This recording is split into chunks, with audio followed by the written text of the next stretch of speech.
सो ये है मेरे पास Vivo T4 Pro। आज मैं आपको दूंगा इसका व्लॉगिंग टेस्ट। अगर आप ये फोन व्लॉगिंग के लिए बाय करना चाहते हो, सारे के सारे वीडियो सैंपल आपको देने वाला हूं, सिनेमेटिक शॉट्स भी दूंगा, स्लो मोशन भी दूंगा, जिससे आपको बेटर अंदाजा लग जाएगा कि क्या ये फोन व्लॉगिंग के लिए है। 30,000 की प्राइस रेंज या 28,000 की प्राइस रेंज पे लॉन्च हुआ है। अगर आप ये फोन बाय करना चाहते हो, डिस्क्रिप्शन में प्रोडक्ट टैग है, वहां से भी आप कर सकते हो। फटाफट से स्टार्ट करते हैं। तो दोस्तों, Vivo T4 Pro से रिलेटेड कोई भी आपको सवाल है, कोई क्वेरी है, आप वो पूछना चाहते हो, ये मेरा नंबर है, मैं आपको नंबर देता हूँ, आप व्हाट्सएप पे मुझे मैसेज कर सकते हो। तो दोस्तों, पहले हम लोग इसका बैक कैमरा चेक करेंगे। इसके बैक कैमरा में आपको मिलेगा 4K 30 FPS। तो व्लॉगिंग के लिए 4K होना बहुत ज़रूरी है। अब यहाँ पर ना एक कमी है जो है अल्ट्रा वाइड की, तो व्लॉगिंग में अल्ट्रा वाइड का होना बहुत ज़रूरी, तो यहाँ पर नहीं है, तो एक कमी है। अदरवाइज़ 4K पे क्या रिजल्ट आ रहा है वो आपको पता चल रहा होगा। और यहाँ पर मैं चलते वीडियो बना रहा हूँ तो आपको स्टेबिलिटी भी पता चल रही होगी। और मेरा हाथ में ही फ़ोन पकड़ा हुआ हैंड है, तो यहाँ पर आपको पता चल रहा होगा स्टेबिलिटी। और इतना ये कवरेज कर पाता, अगर आप मान लो ब्लॉगर हो या वीडियोज़ वगैरह बनाओगे हैंड हेल्ड, तो आपको कैसा रिजल्ट मिलेगा उससे आपको बेटर पता चल रहा है। हालांकि अभी सूरज वगैरह कुछ नहीं, तो लाइट अगर आप देखोगे तो स्किन टोन वगैरह कुछ ऐसा सा है बैक कैमरा। अभी हम इसको 1080p 60 FPS पे भी एक बार चेक कर लेंगे। फिलहाल 4K 30 FPS पे बन रहा है। और इसका पोर्ट्रेट मोड तो इन्होंने दिया नहीं, जो कि देना चाहिए था। एक यहाँ पर ये कमी भी लगी। 28-30 हज़ार रुपये की रेंज में पोर्ट्रेट मोड बहुत ज़रूरी है। अब हम चेक करेंगे इसका 1080p 60 FPS।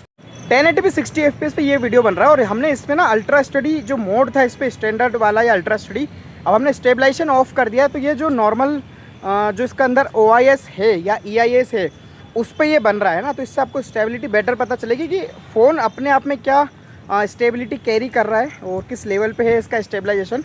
फिलहाल 1080p 60 FPS इतना फील्ड ऑफ व्यू कवर कर रहा है। अगर HDR रेंज की बात करें तो ऐसा कुछ आप देखो, पीछे पेड़ वगैरह, सनलाइट भी पीछे ही है, हालांकि सनलाइट तो है ही नहीं फिलहाल। और यहाँ पर देखो भाई डॉगीज़ वगैरह जा रहे हैं। तो 1080p 60 FPS पे कुछ ऐसा रिजल्ट है। और यहाँ पर अगर हम देखें तो ये देखो, ये वाला सीन कितना प्यारा लग रहा है। यहाँ पे स्काई भी दिख रहा है आपको, ब्लू कलर भी दिख रहा है, और यहाँ पर आओगे तो येलो कलर भी है। तो HDR रेंज और डिटेल आपको पता चल रही होगी। फोकस वगैरह इसका देखें हम, तो फोकस मैं आपको दिखाता हूँ, कुछ ऐसा है भाई, फास्ट है फोकस। तो फोकस वगैरह में तो कोई ऐसा इशू हमको देखने को नहीं मिल रहा है। तो जब आप व्लॉगिंग करोगे, जिस तरह से फ्रंट एंड बैक कैमरा कहीं ना कहीं स्विच करोगे इस टाइप से, तो आपको उसकी स्पीड और स्टेबलाइजेशन पता चल रहा होगा। प्लस 1080p 60 FPS पे आपको स्किन टोन भी पता चल रहा होगा, और स्टेबलाइजेशन तो पता चल ही रहा है। तो कैसा लग रहा है कमेंट करके बताओ। अब हम चेक करेंगे इसका सेल्फी कैमरा। सो दो चीज़ मुझे यहाँ पे कमी लगी। एक तो स्टेबलाइजेशन जो कि आपको अल्ट्रा स्टडी में नहीं मिलेगा 4K पे, और दूसरा इसके अंदर पोर्ट्रेट मोड इन्होंने यूज़ नहीं किया है, तो यहाँ पर ये दो कमी लगी है। अदरवाइज़ अल्ट्रा वाइड भी नहीं है, तो 3 कमी मुझे ओवरऑल यहाँ पे लगी है। तो जो व्लॉगर्स हैं उनके लिए अल्ट्रा वाइड पोर्ट्रेट मोड तो बहुत ज़रूरी है। बाकी आप खुद भी अभी भी डिसाइड कर सकते हो। ओवरऑल फ़ोन की क्वालिटी प्राइस रेंज के हिसाब से अच्छी है। अगर आप ये फ़ोन बाय करना चाहते हो, डिस्क्रिप्शन में प्रोडक्ट टैग है, वहाँ से आप कर सकते हो। इसका कंपैरिजन हमने Realme 15 Pro और Vivo V60 and Motorola A60 Pro और K13 टर्बो जो ओप्पो का है, सबसे इसका कैमरा कंपेयर किया हो, तो वो भी आप जाके देख सकते हो। और दोस्तों, व्लॉगिंग में जब आप वीडियोस बनाओगे ना, तो आपको जूम करने की भी ज़रूरत पड़ेगी। तो यहाँ पर आपको ना जूम देखने को मिलता है, मैं आपको बताता हूँ कितना और कहाँ तक आप जूम कर सकते हो। 15x तक आप इसके अंदर जूम कर सकते हो 1080p पे। 4K पे आप 2.9x तक का जूम कर सकते हो। तो ओवरऑल आपको यहाँ पे 15x का जूम तो मिलता है, लेकिन आपको 1080p करना पड़ेगा। और अगर आप 4K पे 15x जूम करना चाहते हो, तो उसके लिए आपको पहले 3x से स्टार्ट करना पड़ेगा वीडियोस को, देन आप 15x तक जा सकते हो। तो ये कमी भी लगी है मुझे।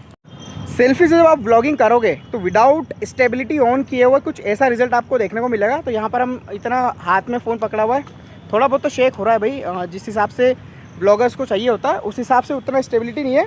तो ये नॉन स्टेबलाइजेशन ऑन किया हुआ था। अब हम स्टेबलाइजेशन ऑन करेंगे इसका, और फिर देखेंगे कि कितना फ़र्क आता है। सो ये 1080p 30 FPS पे रिकॉर्ड करता है, स्टडी फेस वाला फीचर। तो व्लॉगर्स के लिए 4K तो सेल्फी में होना ज़रूरी है अगर स्टेबलाइजेशन ऑन कर रहे हैं तो। बाकी क्वालिटी रिजल्ट आप देखो और उससे आप भी खुद अंदाज़ा लगाओ। सो ये था इसका ओवरऑल व्लॉगिंग टेस्ट। आपको कैसा लगा कमेंट करके बताओ। 28,000 की प्राइस रेंज को जस्टिफाई करता है कि नहीं करता है आपकी नज़र में, या फिर आप इसको बाय करोगे कि नहीं करोगे, कमेंट करके बताओ। और अगर आप इसको बाय करना चाहते हो, डिस्क्रिप्शन में प्रोडक्ट टैग है, वहाँ से आप कर सकते हो। हमने इसका कंपैरिजन बताया, मैंने आपको सारे फ़ोन से कर रखा है, तो आप जाके देख सकते हो। Thank you so much watching. मिलता है आपसे नेक्स्ट वीडियो में।